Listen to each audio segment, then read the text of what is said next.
Welcome to Face to Face, Connecting Theater Makers to the Public, a program from the Legacy Theater and socialdistancetheater.org. Hello, I am Colin Sheehan, the Artistic Coordinator and Director of Public Relations for Legacy Theater, and welcome to my first solo hosting show of Face to Face.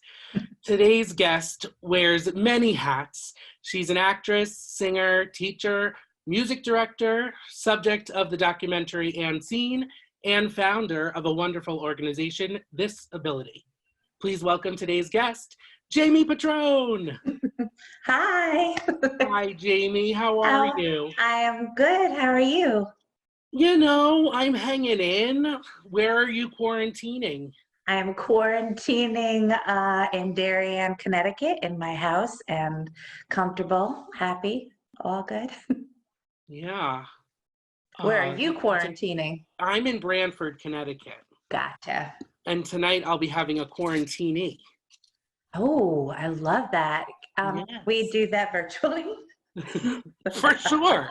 Can you get a fire going with the quarantinee? That's really my hope for tonight. Oh my God, for sure. I have a quick question, something we're asking all of our guests, and I know we're all really in the same boat, but how has the coronavirus directly impacted your life? Oh, I think that the coronavirus has affected us all in pretty much the same way overall, but it's specifically how you're handling it. You know, for me, like you, many of us work in many fields, and it's all creative all the time. So for me, I'm not mad at the chance to take a break, to have a little rest. Honestly, we go nonstop. So I think a lot of artists are maybe finding it a little hard to motivate to do their craft. So I think that there are a lot of webinars out there, a lot of people that are doing great work. We are able to still create even though we're not face to face. So luckily for me, I still am able to teach my students. I have piano and voice students that I'm able to do online. I've created some videos for Queen's Theater. They're doing a lot online now. We just have to transfer that creativity to make it work online. It's not ideal, but it is what it is for now. So yeah, I mean, it's affected everything in every possible way. I mean, none of us are really making a ton of money. We're not able to do our live performing and do any of that, but we'll get through it. We'll get through it. That's Yes. Okay. The show will go on. The show always goes on, whether it's online or in person. Right. Well, what our viewers don't see right now is that you use a wheelchair, but are you going to show us? Yeah, if I can move my foot. I don't know. I got a new wheelchair. It's really purple. No, you can't. I can see Oh, you it. can? Okay. I can't really, unless I do a big spin for you. Did you want me to do a big spin for you? We'll save that for our next episode. Great. But I know you haven't always been in a wheelchair. So can you quickly, and I know it's a crazy story, but can you quickly explain the craziness that happened? The fun part of my life. You would like the explanation of the fun. Yeah. All right, let me make this as concise as possible. But so when I was in college, I went to Shenandoah Conservatory, and I had an allergic reaction to a medication. So let me think how to describe this. So in the beginning of the school year, you have to have a physical, and I had a physical, and during this moment, I was playing piano for 3 weddings, and I had 5 auditions in that week. So needless to say, I was a little bit stressed. When I went for my physical, they asked me, is there anything going on that we should know about? Anything that you want to tell us? Anything that is feeling weird? And I just said, I just have butterflies. I have a ton of auditions going on, a ton of things I'm doing. And they took that to the extreme. So the doctor decided that he wanted to look further into this. He said, well, I think that there might be something else going on, so I'm going to send you over to immediate care. At immediate care, they never scoped me, but they thought that I might have an ulcer because of all of this going on, and I don't know really why they jumped to that conclusion, but they did. So in thinking that I had an ulcer, they gave me Zantac, which back then was over the counter. So I took this Zantac, never having really been sick for any reason to have to take Zantac. I was allergic to it. So I went back to the doctor and I said, hey, something's going on. I have pustules or little blisters all over my legs. And I went back and he said, oh no, I don't think that's a reaction. I think that is something, an infection inside. I'm going to send you to this person, that person. I ended up going to a number of doctors and being on 7 different medications at the same time. Within those 7 medications, we couldn't tell which one I was allergic to. So over the course of about 3 months, I got what's called Stevens-Johnson syndrome. Stevens-Johnson syndrome is the worst type of allergic reaction you can have. It is fatal. So I am very grateful because obviously I lived through that. But what it did to me, what we didn't know back then, is that this triggered a condition that really wasn't in existence back then. So it triggered what's called transverse myelitis. So one day in school, I woke up and literally fell out of bed. I rolled out of bed. I could not feel my legs. I could not feel anything. Had somebody bring me down to the nurse. They carried me down there. They sent me home. They didn't know what was going on. And none of us knew for a long time. I went to many hospitals. I was diagnosed with everything under the sun. We didn't know because transverse myelitis did not exist. So then you fast forward through about 10 years into this, and I had, I think I had a kidney infection and I was in the hospital, and this is where they did so much diagnostic testing that they figured out that this transverse myelitis is what I have. Transverse myelitis, the myelin around your spinal cord inflames. And so there is a disconnect between my brain and my legs. There's just, I can't get myself to walk. I can't mentally figure it out, basically. I mean, in short. So yeah, all of these things started happening that lined up with that transverse myelitis, and that's what I'm diagnosed with now. So Stevens-Johnson syndrome, rare, and I got it twice now, and transverse myelitis is just as rare, and to get it triggered by that is just like 1 in a million. So yeah, that's what happened to me. It changed my entire course of my life. Yeah, it sure did. I mean, the story is so crazy.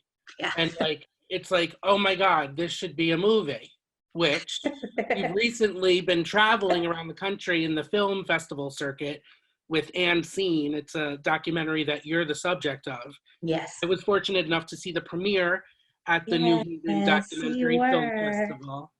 And I'd like for our viewers to get a glimpse of it. So let's roll the trailer. And I dug right down to the bottom of my soul to see what I had inside. Yes, I dug right down to the bottom of my soul. And I tried. She called and said, I can't get out of bed. I can't walk. Like, the first thing you think about is, how am I gonna, handle this?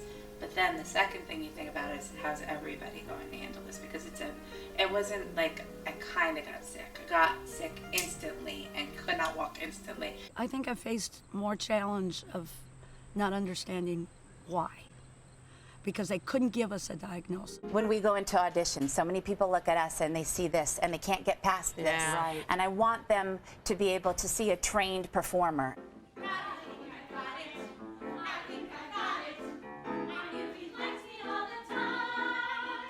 If there's 57 million people with disabilities and 1 in 5 Americans has a disability, well, this is exactly what we're looking for, that we should be seen. When the odds are saying you'll never win. A lot of what we need to get past is what everybody has to get past when I come in that room. They initially see that chair. You try with flat tires.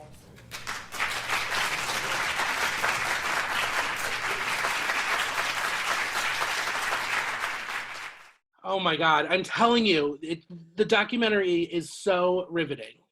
How, I have so many questions, but how long was a film crew following you around? About 5 years. Yeah, Wow. they typically take about 8 years to make, but ours, it's interesting with documentaries. You have to wait for things to happen. You Right. can't just film it. You have to actually wait. So, Oh my yeah, gosh, 5 years. Wow. yeah. hmm Well, what was like the hardest part of being followed around for 5 years? I don't think the following up, like them following me around, I don't feel like that was that difficult. It was when they wanted to interview and it was one-on-one and you didn't know any questions that were coming and they were hard questions. I think that, and probably being in the doctor's office, the one time that they filmed that, I was very vulnerable. And as performers, I mean, that's the best part of performing, is allowing yourself to be vulnerable and knowing that your vulnerability is a strength. But while you're in the moment, it doesn't feel like a strength. It feels very scary. And to have a camera on you, it just changes that whole atmosphere. So yeah. What was the most rewarding part about either the journey of filming the documentary or going to the film festivals, or the reaction you've had from people that have seen it? I think those come on different levels, because I think there's a reward in so much of it. I think there's a reward in finally getting your story out there and finally allowing people to see parts they never saw. A lot of times I hear from people that are watching it, wow, I know so much about you, and yet I didn't know any of that. I didn't know this, I didn't know that. So those things are good. Seeing it on a big screen, I mean, I'm not really a fan of watching myself, but when it's on the big screen in your face and you're like front row, that's really what you didn't want to see. But the fact that it's out there and that happened is great. I think the talkbacks, those are really rewarding.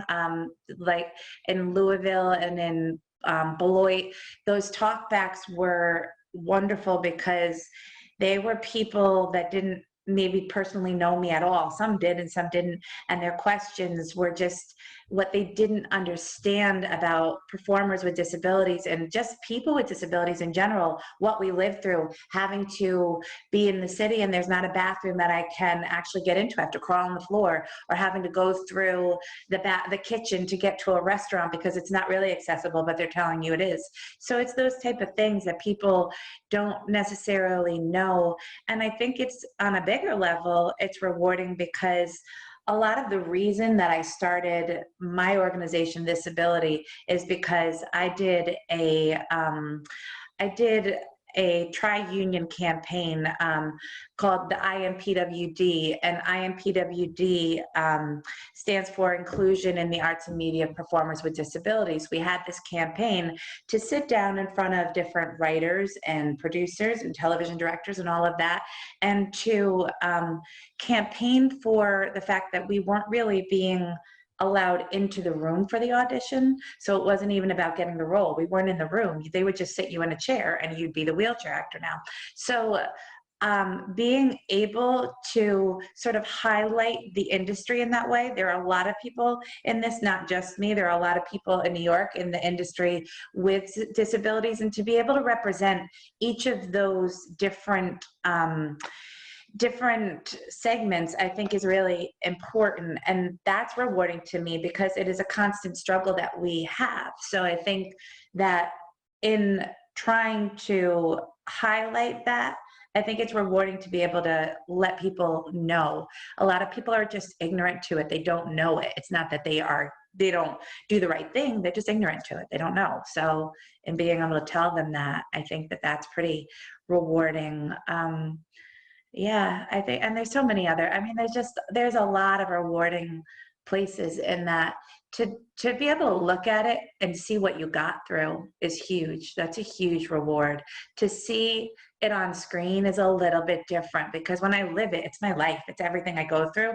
And we kind of navigate our lives in a way to get through things. But to see what you actually go through to get to the other side, I think it's pretty rewarding. And to see that part of it too, to know I got through, you know, what I got through. Right. You mentioned the organization that you founded, THISAbility. What exactly is that? So THISAbility, THIS, is we'll put the website. Oh, good. Okay. So THISAbility is an organization. It is a performing arts conservatory, pretty much. That's the basis of it. That's what we started it around, was the training of artists of all abilities. So it was the training and then growing into the performance of that. I didn't want to skip over the training of it, because when we sat in that 3-year campaign, that was what we were told, is that as performers with disabilities, we don't see enough of you that are trained. That was an excuse, because I can count. I mean, I could go down a list of how many are, but we wanted people to be able to see people. We wanted performers of all ages to be able to see people that are in this industry and working, you know, not just, we're just bringing this random teacher in, that they're working in this industry so they could see that you can do this. We wanted them to envision the world that we want to see, instead of having to fight the world that we see. We wanted them to grow up seeing that and being able to really, really envision that. So it's the training aspect. It's the casting aspect. On the website, you'll see that there's a place to go to submit yourself, so that casting directors can come here and let this be a global platform, so that they can see our own community. So it's definitely different levels. There's a performing level, there's a training level, there's a casting level.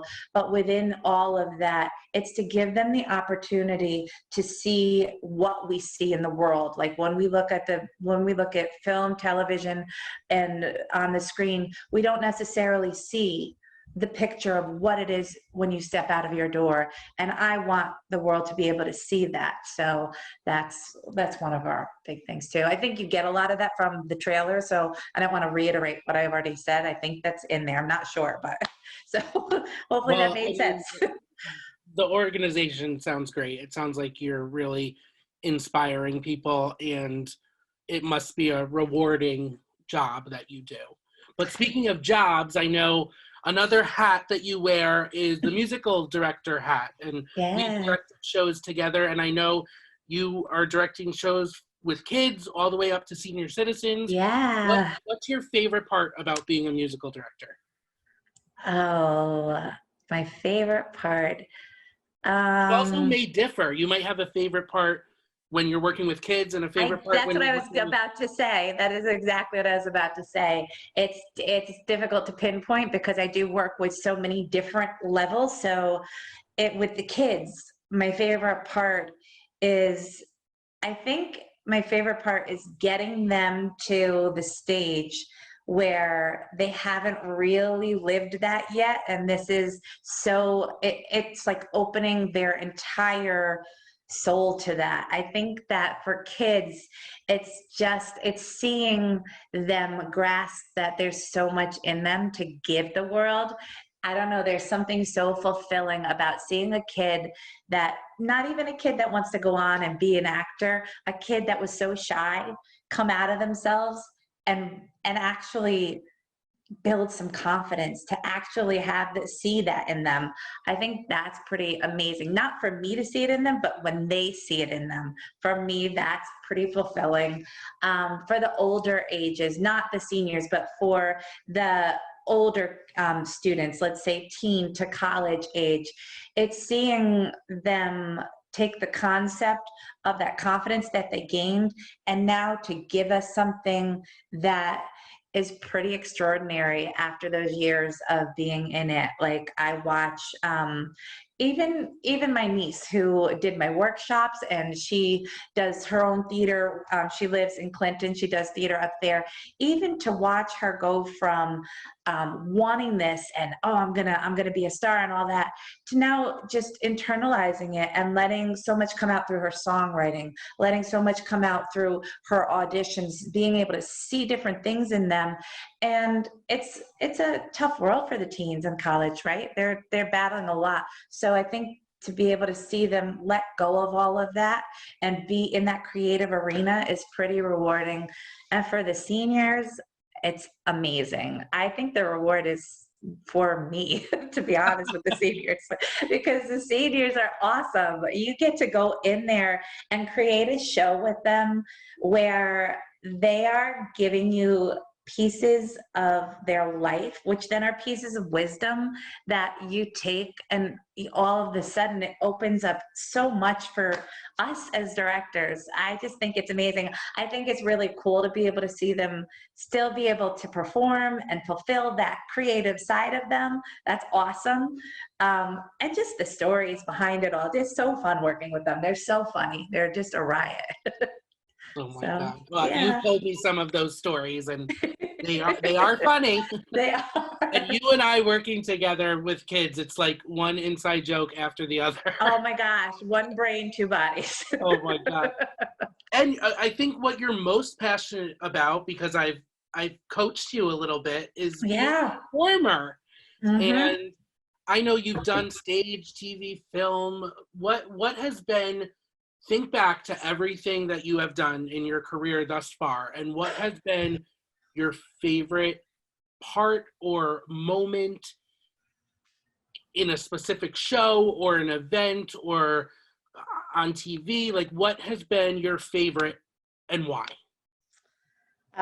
Definitely rolling down the hallway on Madam Secretary. No, I'm kidding. That part in the documentary is hysterical. I where know. The arrows are pointing. Thank God that show wrapped. And I love that our editor, he put it up and you laughed, and then you got over it and he left it up so you continued. Oh, that was funny. Again, it's difficult for me because so much has been in sort of, it's hard to, it's like compartmentalizing almost. What did I do before the wheelchair? What did I do with the wheelchair? How am I navigating it to get out of the wheel? It's like there's so many different places and so many different like highs that were, I mean, amazing, where probably a lot of people have said to me after seeing my doc, oh, the Today Show must have been your favorite, the best thing in your whole world. Were you crazy sick doing that? I was sick, and my dad was having brain surgery. So it was so intense that it sort of became a blur to me. I mean, I did it, and I know when I was singing, I felt I was having a hard time because I was sick and I was trying to deal with it. So my dad had 8 brain surgeries, and while he was going through all this, he's fine, he's good, he's all good. But while he was going through all this, being in the hospital, for me, transverse myelitis is an autoimmune disease. So it is difficult to be in those places. And I was there day and night, and then going to the Today Show early. I left the hospital, it was early in the morning, you went and you sang and you did it in front of a camera, whatever, it was fine. And then you went back and you did the show. It was all I could think about was getting back to the hospital, to be honest with you. I know what I said, but I don't remember. It's not like in my memory like that. The memory is a bigger memory. So many things as performers, I think for all of us, we have different, like people think us walking out on that stage and having that big bow in your first show is like the most amazing thing, but it's not. It's the things that are within the process that are the most fulfilling and the most just amazing things. I think doing the healing, for me, I did the healing off Broadway. Samuel Hunter wrote this show called The Healing, and we, the actors in it, it was with a theater called Theater Breaking Through Barriers off Broadway. All of the actors except one had a different disability, but he didn't write the show for our disability. he just made it real, because the guy that was my boyfriend in the show, John McGinty, he was deaf. So a lot of the process was, what if he walked into the room and all of you did not sign, how would you communicate? What feeling would that give you when he first entered the room? It's those things within the process that I think for me and for a lot of performers, those are the things that are like, wow, that was my favorite part of that, was trying to figure out that. Learning sign language in 3 weeks. I had to learn sign language in 3 weeks. That's fulfilling when you can do that and you can bring it onto stage and be able to, open an audience up to that necessarily wouldn't be able to understand it. That's fulfilling. But there were certainly moments before this disability that were amazing on stage. I mean, roles that I love, people, things, characters that just, that was amazing to play. So it's hard to necessarily find like my favorite moment because of so many different stages of this. Yeah. Wow, your story is great. I love you so much. I love you too. Thank you so much for doing this. Absolutely, my pleasure. Is there anything else you'd like to add? No, I said I love you. That's all that I have for the world. I love Colin Sheehan. You are the best. I'm sure we'll be talking later. Yes, we will with that quarantini. That's it. Stay tuned for the next Face to Face. We'll see ya. Thank you for joining us on Face to Face. We would like to thank our sponsors, Oak Tree Development and the Community Foundation for Greater New Haven, and Brad Ross for the themed music. You can follow us on legacytheaterct.org.